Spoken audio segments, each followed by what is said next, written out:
ನೀವು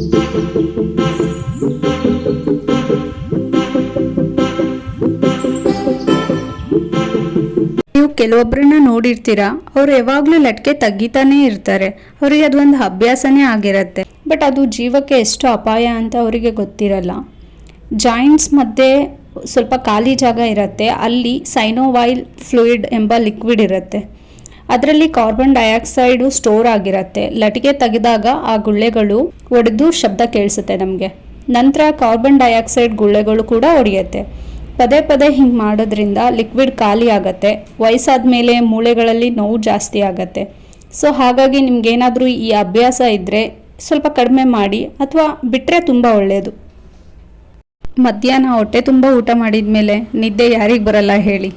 ಹಾಗಂತ 1 ಅವರ್ಗಿಂತ ಜಾಸ್ತಿ ನಾವು ಮಲಗಿದ್ರೆ ಸಮಸ್ಯೆಗೆ ತುತ್ತಾಗ್ತೀವಿ. ನಾವು ಜಾಸ್ತಿ ಮಧ್ಯಾಹ್ನ ಮಲಗೋದ್ರಿಂದ ನಮಗೆ ಟೈಪ್ 2 ಡಯಾಬಿಟಿಸ್ ಬರೋ ಸಾಧ್ಯತೆ ಇದೆ. ಇದನ್ನು ಯೂನಿವರ್ಸಿಟಿ ಆಫ್ ಟೋಕಿಯೋದಲ್ಲಿ ಸಂಶೋಧನೆ ಮಾಡಿದ್ರು. ಸೊ ಮಧ್ಯಾಹ್ನ ನಾವು ಅಷ್ಟು ನಿದ್ದೆ ಮಾಡಲೇಬೇಕು ಅಂದರೆ 40 ಮಿನಿಟ್ಸ್ ಮಾಡಿದರೆ ಏನು ಪ್ರಾಬ್ಲಮ್ ಇಲ್ಲ, ಅದಕ್ಕಿಂತ ಜಾಸ್ತಿ ಒಳ್ಳೆಯದಲ್ಲ. ನಾವು ಚಿಕ್ಕವರಾಗಿದ್ದಾಗ ಇದು ಎಕ್ಸ್ಪೀರಿಯನ್ಸ್ ಆಗೇ ಆಗಿರುತ್ತೆ ಎಲ್ರಿಗೂ. ಸ್ನಾನ ಮಾಡಿದ ತಕ್ಷಣ ಪೂಜೆ ಮಾಡು ಅಂತ ನಮ್ಮ ಅಪ್ಪ ಅಮ್ಮ ಹೇಳ್ತಾನೆ ಇರ್ತಿದ್ರು. ನಾವು ಅದನ್ನು ಏನಕ್ಕೆ ಕಾಟ ಕೊಡ್ತಾರಪ್ಪ ಅನ್ಕೋತಿದ್ವಿ. ಬಟ್ ರಿಯಲ್ ಫ್ಯಾಕ್ಟ್ ಏನು ಅಂದರೆ, ನಾವು ಸ್ನಾನ ಮಾಡಿದ 1 ಗಂಟೆ ಒಳಗಡೆ ಪೂಜೆ ಮಾಡಿದರೆ ಸಾತ್ವಿಕತೆಯ ಲಾಭ ಪಡಿಬೋದು ನಾವು.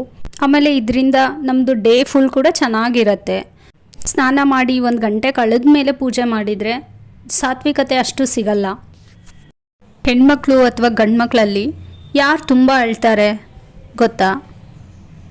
ಆಬ್ವಿಯಸ್ಲಿ ನೀವು ಗೆಸ್ ಮಾಡಿರ್ತೀರ, ಹೆಣ್ಮಕ್ಳೇ.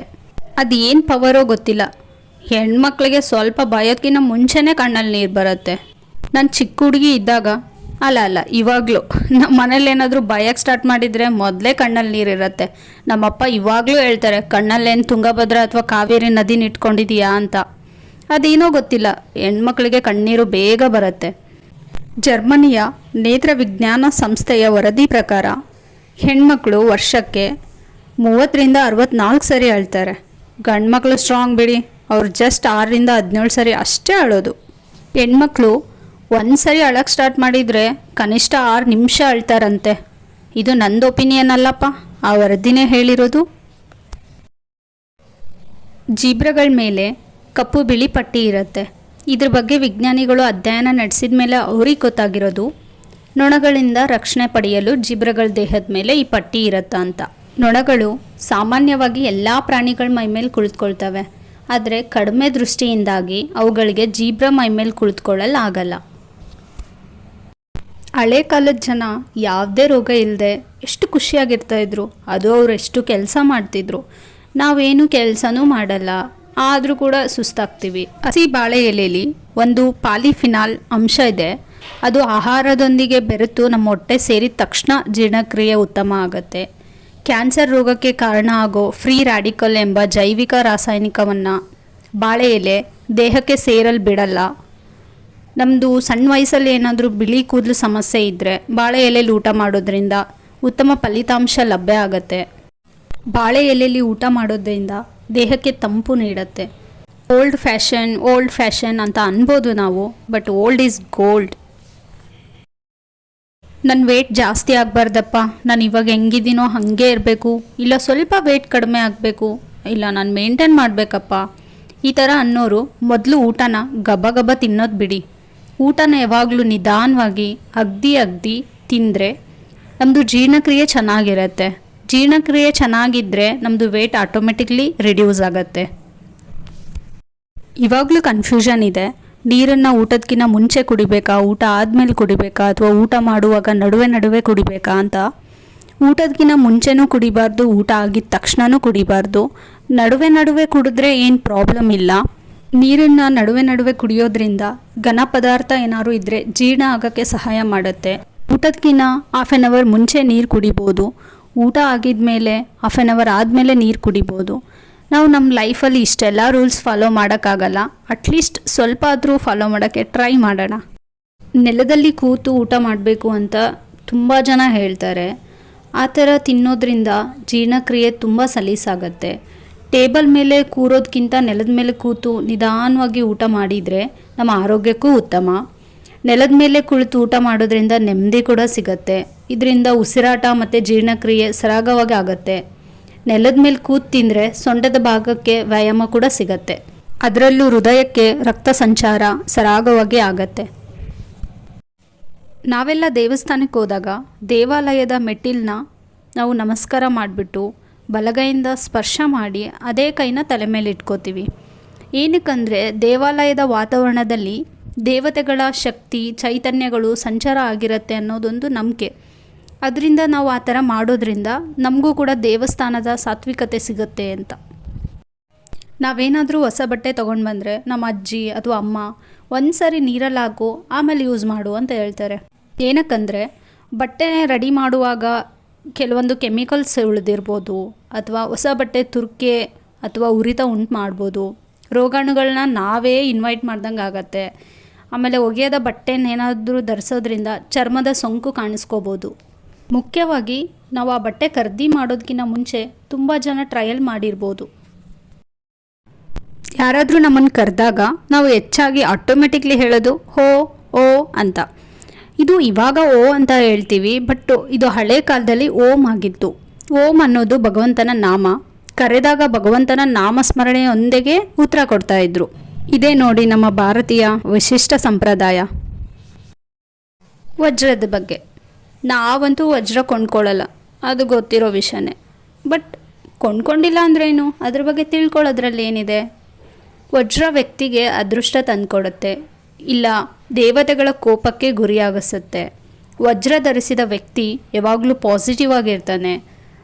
ಜ್ಯೋತಿಷ್ಯದ ಪ್ರಕಾರ ವಜ್ರವು ವ್ಯಕ್ತಿಯ ಕುಟುಂಬ, ಸಂಬಂಧ ಮತ್ತು ವೈವಾಹಿಕ ಜೀವನವನ್ನು ನಿರ್ಧಾರ ಮಾಡೋ ಶುಕ್ರನ ಪ್ರತಿನಿಧಿಸುತ್ತೆ. ಕುಂಡಲಿಯಲ್ಲಿ ಶುಕ್ರನು ಯಾವ ಸ್ಥಾನದಲ್ಲಿದ್ದಾನೆ ಅಂತ ಅದರ ಮೇಲೆ ನಾವು ವಜ್ರ ಧರಿಸ್ಬೇಕು. ತಿಂಡಿ ಮಾಡಿದ ನಂತರ ಅಥವಾ ಊಟ ಮಾಡಿದ ನಂತರ ಸ್ನಾನ ಮಾಡಬಾರ್ದು ಅಂತ ಹೇಳ್ತಾರೆ. ಇದಕ್ಕೆ ಒಂದು ವೈಜ್ಞಾನಿಕ ಕಾರಣ ಕೂಡ ಇದೆ. ಸ್ನಾನ ಮಾಡಿದ ನಂತರ ನಮ್ಮದು ಬಾಡಿ ಟೆಂಪ್ರೇಚರ್ ಕಡಿಮೆ ಆಗುತ್ತೆ. ಸೊ ಇದರಿಂದ ಡೈರೆಕ್ಟ್ ಡೈಜೆಷನ್ನಿಗೇ ಪ್ರಾಬ್ಲಮ್ ಆಗೋದು. ಸೊ ಊಟ ಮಾಡಿದ ನಂತರ ನಾವೇನಾದರೂ ಸ್ನಾನ ಮಾಡಿದರೆ ನಮಗೆ ಡೈಜೆಷನ್ ಕರೆಕ್ಟಾಗಿ ಆಗಲ್ಲ. ಇವನ್ ಇದರಿಂದ ದೇಹದ ರಕ್ತದ ಪ್ರವಾಹದ ಮೇಲೆ ಕೂಡ ಪ್ರಭಾವ ಬೀರುತ್ತೆ. ಇಫ್ ನೀವು ಊಟ ಮಾಡಿದ ಮೇಲೇ ಅಥವಾ ತಿಂಡಿ ಮಾಡಿದ ಮೇಲೇ ಸ್ನಾನ ಮಾಡಬೇಕು ಅಂದರೆ 1 hour ಗ್ಯಾಪ್ ಕೊಡಿ. ನಾವೆಲ್ಲ ಚಿಕ್ಕವರಿದ್ದಾಗ ನಮ್ಮ ಮನೆಗಳಲ್ಲಿ ತಾಮ್ರದಲ್ಲಿ ನೀರನ್ನ ಸ್ಟೋರ್ ಮಾಡ್ತಾಯಿದ್ರು. ಬಟ್ ಇವಾಗ ಮತ್ತೆ ಅದೇ ರೂಢಿ ಬರ್ತಾ ಇದೆ. ತಾಮ್ರ ಯೂಸ್ ಮಾಡೋದ್ರಿಂದ ತಾಮ್ರದ ನೀರು ರೋಗ ನಿರೋಧಕ ಶಕ್ತಿನ ಹೆಚ್ಚು ಮಾಡುತ್ತೆ. ತಾಮ್ರ 5 ಗಂಟೆಗಳಲ್ಲೇ ಕ್ಲೋರಿನ್ನ 100% ಡಿಯಾಕ್ಟಿವೇಟ್ ಮಾಡುತ್ತೆ. ತಾಮ್ರಕ್ಕೆ ಇಂಥ ಅದ್ಭುತ ಶಕ್ತಿ ಇದೆ. ನಮ್ಮ ಶಾಸ್ತ್ರಗಳಲ್ಲಿ ತಾಮ್ರದ ನೀರನ್ನು ಅಮೃತಕ್ಕೆ ಸಮಾನ ಅಂತ ಹೇಳ್ತಾರೆ. ಸೊ ಆದಷ್ಟು ನೀವು ತಾಮ್ರದ ನೀರನ್ನು ಕುಡಿಯೋದು ರೂಢಿ ಮಾಡ್ಕೊಳ್ಳಿ, ಆರೋಗ್ಯನ ಚೆನ್ನಾಗಿಟ್ಕೊಳ್ಳಿ. ನೀವೆಲ್ಲ ನೋಡಿರ್ತೀರ, ಹಿರಿಯರು ಊಟ ಆಗಿದ ತಕ್ಷಣವೇ ಪಾನ್ ಅಥವಾ ವೀಳ್ಯದೆಲೆ ಅಡಿಕೆ ಬೇಕು ಅಂತಾರೆ. ಆ ಥರ ವೀಳ್ಯದೆಲೆ ಅಡಿಕೆ ಅಥವಾ ಪಾನ್ ತಿನ್ನೋದ್ರಿಂದ ಮಲಬದ್ಧತೆ ನಿವಾರಣೆ ಆಗುತ್ತೆ. ಆನಂತರ ಹೊಟ್ಟೆ ನೋವು ಏನಾದರೂ ಇದ್ದರೆ ಈ ಥರ ಎಲೆಗಳನ್ನು ಸೇವಿಸೋದ್ರಿಂದ ಅದು ಕೂಡ ನಿವಾರಣೆ ಆಗುತ್ತೆ. ನೀವೇನೇ ಹೇಳಿ, ನಮ್ಮ ಹಿರಿಯರು ಏನೇ ಮಾಡಿದರೂ ಅದಕ್ಕೊಂದು ರೀಸನ್ಸ್ ಇದ್ದೇ ಇರುತ್ತೆ. ಸೈಂಟಿಫಿಕ್ ಆಗೂ ಇರುತ್ತೆ, ಆಧ್ಯಾತ್ಮಿಕವಾಗಿ ಇರುತ್ತೆ. ಇನ್ನೊಂದು, ಪಾನ್ ತಿನ್ನೋದ್ರಿಂದ ನಮ್ಮದು ಜೀರ್ಣಕ್ರಿಯೆಗೆ ಕೂಡ ಸಹಾಯ ಮಾಡುತ್ತೆ. ಒಬ್ರದ್ದು ಎಂಜಲನ್ನು ತಿನ್ನಬಾರ್ದು ಅಂತ ಹೇಳ್ತಾರೆ. ಬಿಕಾಸ್ ಆ ಊಟನ ಮೊದಲೇ ಯಾರು ಸೇವಿಸ್ತಾ ಇರ್ತಾರೆ ಅವ್ರದ್ದು ವಾಸನೆ ಆ ಅನ್ನದ ಮೇಲೆ ಮೂಡಿರುತ್ತೆ. ಸೊ ಎಂಜಲದ ಮೇಲೆ ಕೆಟ್ಟ ಶಕ್ತಿಗಳು ಹಲ್ಲೆ ಮಾಡುವ ಪ್ರಮಾಣ ಕೂಡ ಜಾಸ್ತಿ ಇರುತ್ತೆ. ಆದ್ದರಿಂದ ತಿನ್ನಬಾರ್ದು ಅಂತ ಹೇಳ್ತಾರೆ. ಬಟ್ ಸಂತ್ರದ್ದು ಉಚ್ಚಿಷ್ಟವನ್ನು ನಾವು ಪ್ರಸಾದ ಅಂತ ತಿನ್ಬೋದು, ಅದರಿಂದ ತೊಂದರೆ ಆಗಲ್ಲ, ಚೈತನ್ಯ ಸಿಗತ್ತೆ.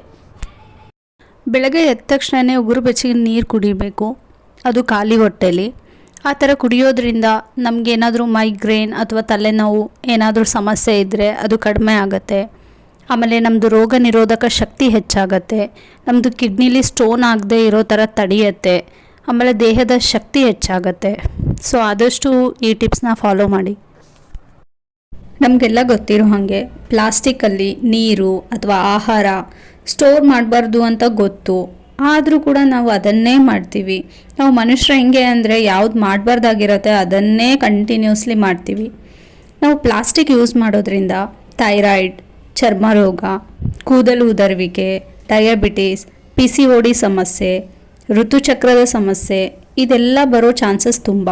ಹಳೆ ಕಾಲದ ಜನರು ಯೂಸ್ ಮಾಡ್ತಿದ್ರು ಅಲ್ವಾ, ತಾಮ್ರ, ಹಿತ್ತಾಳೆ, ಗಾಜು, ಪಿಂಗಾಣಿ, ಮಣ್ಣಿನ ಪಾತ್ರೆ, ಸ್ಟೀಲ್. ಇದರಲ್ಲಿ ನಾವು ಆಹಾರ ಅಥವಾ ನೀರನ್ನು ಸ್ಟೋರ್ ಮಾಡೋದ್ರಿಂದ ಹೆಲ್ತಿಗೆ ತುಂಬ ಒಳ್ಳೆಯದು. ನಾವು ನಮ್ಮ ಲೈಫಲ್ಲಿ ರುದ್ರಾಕ್ಷಿನ ಒಮ್ಮೆ ಆದರೂ ಕೊರಳಲ್ಲಿ ಹಾಕಿರ್ತೀವಿ.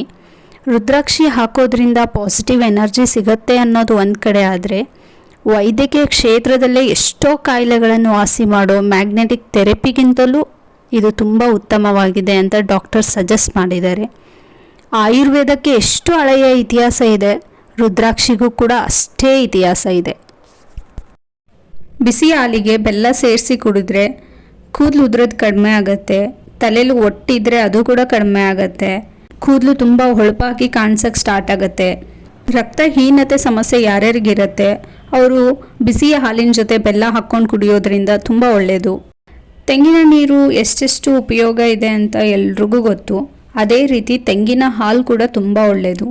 ತೆಂಗಿನ ಹಾಲು ನಾವು ಕುಡಿಯೋದ್ರಿಂದ ದೇಹದ ತೂಕನ ಇಳಿಸ್ಕೋಬೋದು, ಮಲಬದ್ಧತೆ ಸಮಸ್ಯೆ ದೂರ ಮಾಡ್ಕೋಬೋದು, ಜೀರ್ಣಕ್ರಿಯೆಯನ್ನು ಸುಧಾರಿಸ್ಕೋಬೋದು, ರಕ್ತದಲ್ಲಿನ ಸಕ್ಕರೆ ಮಟ್ಟನ ನಿಯಂತ್ರಿಸುತ್ತೆ, ಹೃದಯದ ಆರೋಗ್ಯಕ್ಕೆ ತುಂಬ ಒಳ್ಳೆಯದು.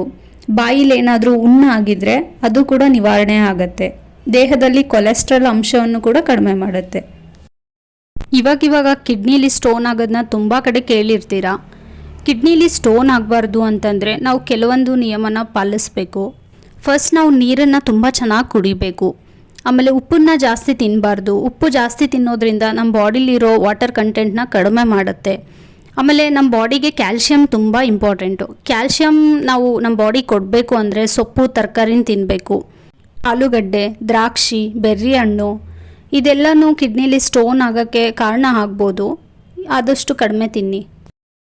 ಕಬ್ಬಿನ ಹಾಲು ಕುಡಿಯೋದ್ರಿಂದ ನಮ್ಮ ದೇಹಕ್ಕೆ ಏನೇನೆಲ್ಲ ಲಾಭಗಳಿದೆ ಅಂದರೆ, ಕೊಲೆಸ್ಟ್ರಾಲ್ ಮಟ್ಟ ಕಡಿಮೆ ಮಾಡುತ್ತೆ, ಹಲ್ಲು ಮತ್ತು ಮೂಳೆನ ದೃಢಗೊಳಿಸುತ್ತೆ, ಮೊಡವೆನ ಮಾಯವಾಗಿಸೋಕ್ಕೆ ಹೆಲ್ಪ್ ಮಾಡುತ್ತೆ, ಬಾಯಿಲೇನಾದರೂ ದುರ್ವಾಸನೆ ಇದ್ದರೆ ಅದು ಕೂಡ ನಿವಾರಣೆ ಆಗುತ್ತೆ, ರೋಗ ನಿರೋಧಕ ಶಕ್ತಿ ಹೆಚ್ಚಾಗತ್ತೆ, ಮೂತ್ರನಾಳದ ಸೋಂಕನ್ನು ನಿವಾರಿಸೋಕ್ಕೆ ಹೆಲ್ಪ್ ಮಾಡುತ್ತೆ, ಕ್ಯಾನ್ಸರ್ ರೋಗನ ತಡೆಗಟ್ಟಲಿಕ್ಕೆ ಹೆಲ್ಪ್ ಮಾಡುತ್ತೆ.